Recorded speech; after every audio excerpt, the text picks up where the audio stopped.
Welcome to Cracking the Code with Tommy Da Vinci. We are in Columbus, Ohio, exploring the worlds and minds of entrepreneurs, people with talent, and people with skills, trying to figure out what's the science.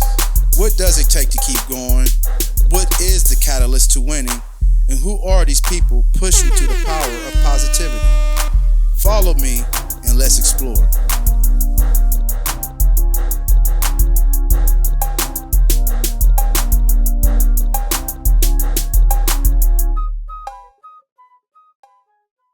Yeah, hey, we're back.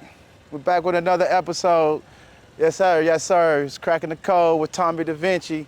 And this one is all about real estate. We're gonna learn how to get there. We're gonna learn from one of the smartest minds in Columbus, Ohio. So stick to the page. Like I said, like and subscribe, because this is gonna be some information you need to know.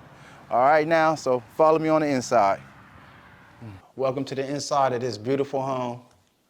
I am very, very impressed by some of this work that's done in here. The colors are awesome. This granite is beautiful. But more than that, we're sitting here with a beautiful young lady, and she's going to tell you who she is. Who are you, miss? My name is Shira Bird. Shira Bird. And what is your business, Miss Shira Bird? I am a real estate broker and developer. I'm also a mortgage loan originator with the Federal Credit Union. I have a brokerage located in Columbus, Ohio, as well as Atlanta, Georgia. Okay. So those are your two locations, your only two locations? Correct. Is there like internet thing that they can find you at or anything like that? Yes, so with the mortgage loan origination, I write loans for Capital Federal Credit Union that is based in Texas. Okay. However, I'm licensed in all 50 states. Okay. As far as social media, you can find me at Shira Bird on Instagram or Facebook. Okay. And I have a website, https://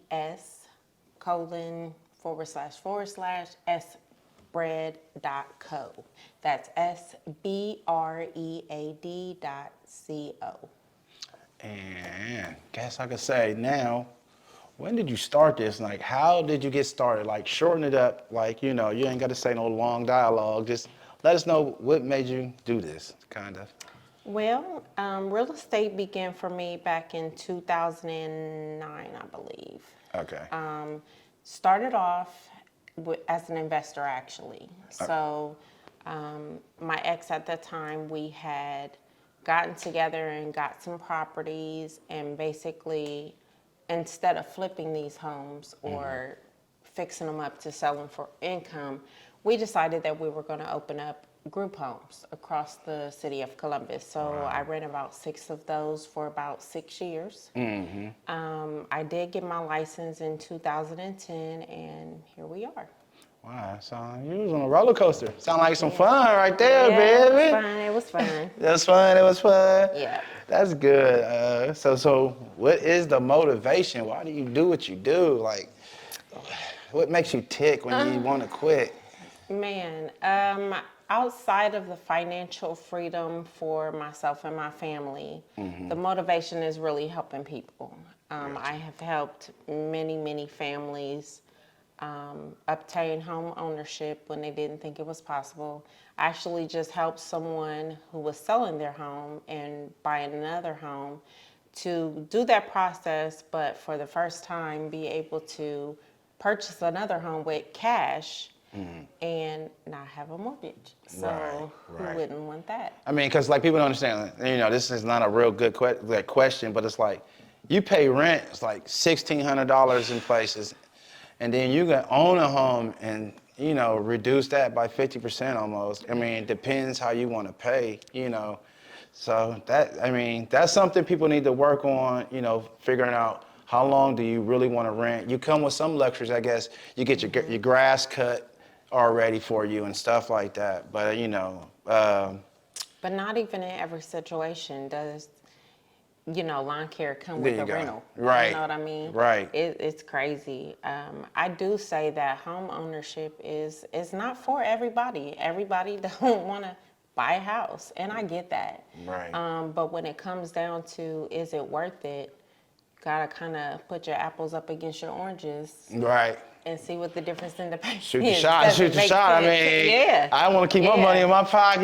You Yeah. know, I like to play around a little bit. You know. Yeah. You know what I'm saying? Might get a little drink or two or something. But Okay.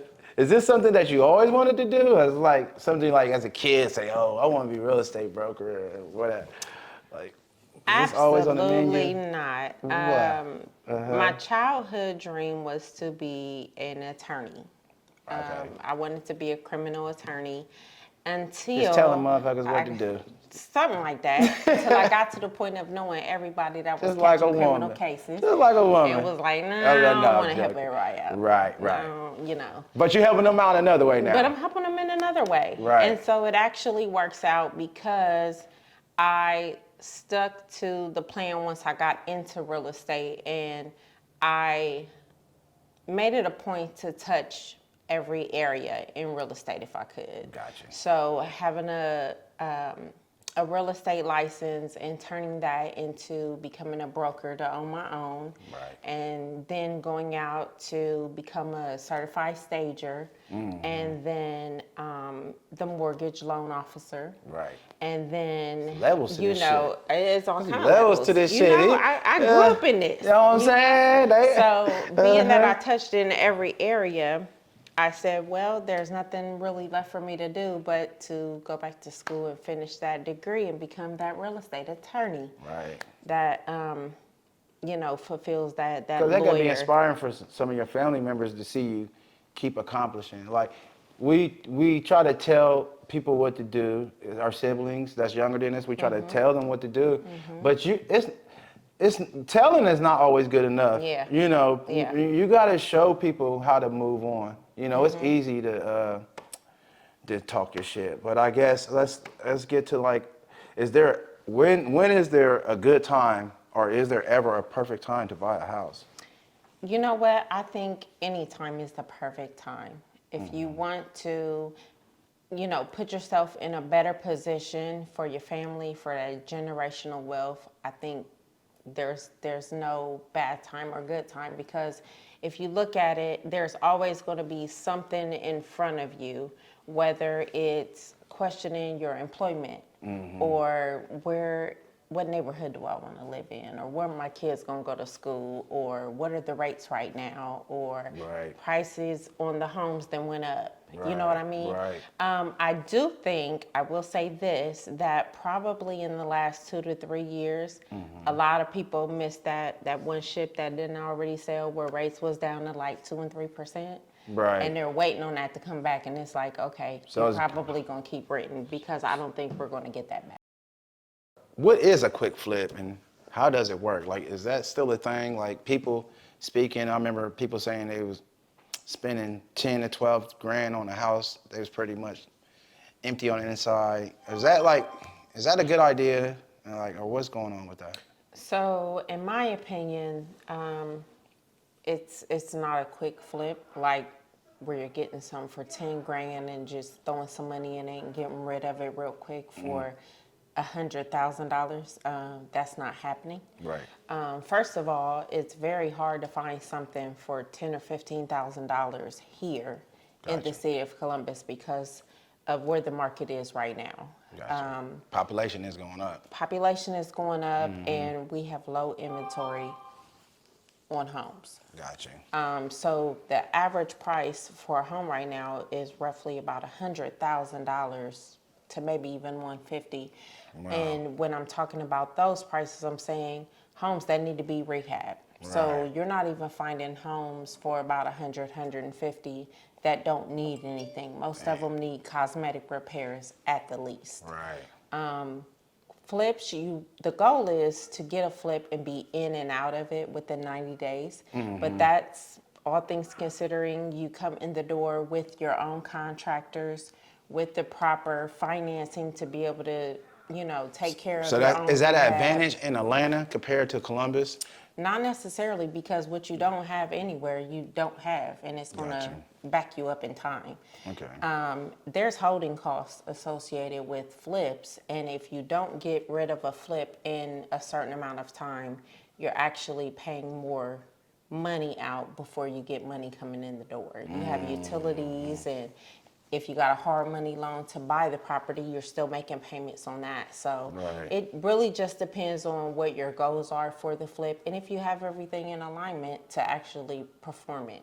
Right. So your philosophy would be more what then, as far as My purchasing a home? philosophy is when it comes to home ownership or to flipping. Home ownership or making quick cash. That's what I mean. Yeah, flipping. So Making quick cash. you can make cash off of purchasing a home that you are going to live in. I have had people buy homes as a first-time home buyer. They want to get in investing, but they can't do both at the same time. Gotcha. So they get into a home for them to live in that they need to fix up. They fix it up while they're there. They let me know when they're ready to sell it. We get it back on the market for more money and get them into another home. Gotcha. So there's different ways that you can go about doing it. It really just depends on what realtor you choose. Right. There you go. So how important is credit to this market to getting your stuff right? Credit is important to everything, not just real estate. It's Okay. important for buying a car, getting a credit card, doing everything in life right about now. Credit trumps all things. Everything. Right. People think that cash is king, and a lot of time it does right. It has its fun. However, in the real estate game, everybody's not caring about your cash. Gotcha. Because you can have two offers come in the door on the property. Say you're selling a house for $300,000, and you get someone that has cash, can close in a week, and they offer you $250. Gotcha. But then you have someone who is financed, and they're offering $305.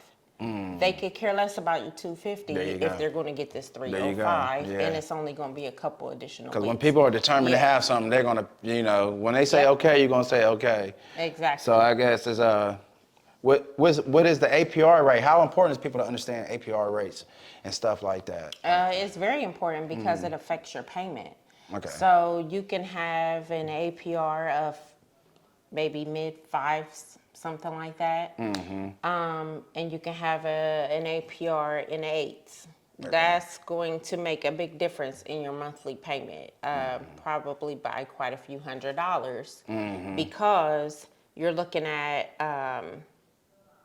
it's not just your principal and interest payment, you're also looking at your taxes and insurance as well. Gotcha. So one person's house payment consists of a lot of different numbers, and people don't realize that. And another thing a lot of people don't realize, a lot of people have questions about down payment assistance for first-time home buyers and things like that. I always tell my clients or people that I converse with that if you don't need down payment assistance, don't use it. Why? Because some of those down payment programs come with a caveat that you're going to take a higher interest rate.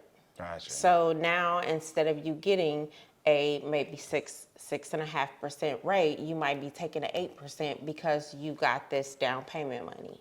Gotcha. So it's like you got to really know what you're doing, and know what the back end is doing. Because I hear people talking about like refinancing after so long, and how does that help? Like, is that real helpful? People talk about refinancing. Is it helpful or is it? Well, refinancing, it really depends on when you do it. Okay. I recommend that if you get a higher rate coming in the door, and say within a couple years of buying the house, you get the opportunity to refinance. It makes sense if you're going to get a lower rate.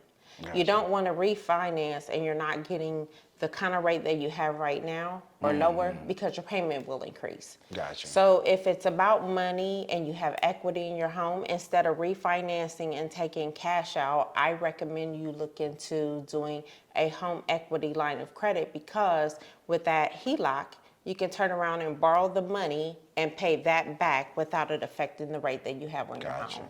See. Yeah. Okay. So you cover your own ass in a sense. There it is. There You you gotta go. know what you're talking about. Yeah, for sure. Okay, so just right back to you, a couple more questions, and what are some of the setbacks you had, and how did you overcome those challenges? I would say in the very beginning, my biggest setback was my confidence. Gotcha. Being afraid to walk into certain rooms and have certain conversations because I really wasn't too sure of who I was in this industry.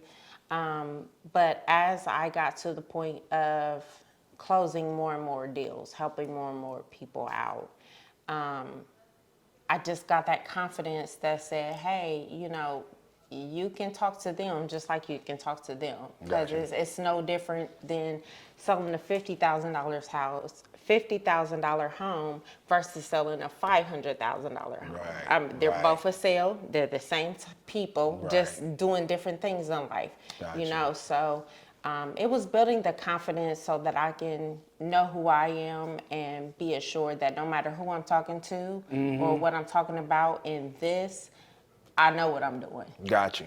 Got you. And I guess one of the last questions I say, what's the goal? What's the goal for Sharonda? Why are you doing this? What is this all about? Like, I mean, is it to be pretty? Is it black girl power? Like, I mean, what is it all about, man? Like, Everybody on the black girl. it's okay. No, It's okay. Though. It's okay. The goal is for Sharonda to fulfill her purpose. Right. I gotta put a mark, in this world of who I am and what I'm set out to do. Gotcha. I believe wholeheartedly that I'm here to do what I'm doing because as a spiritual woman, I minister doing my thing. There you go. Having these conversations with clients, I pray with my clients. There you go.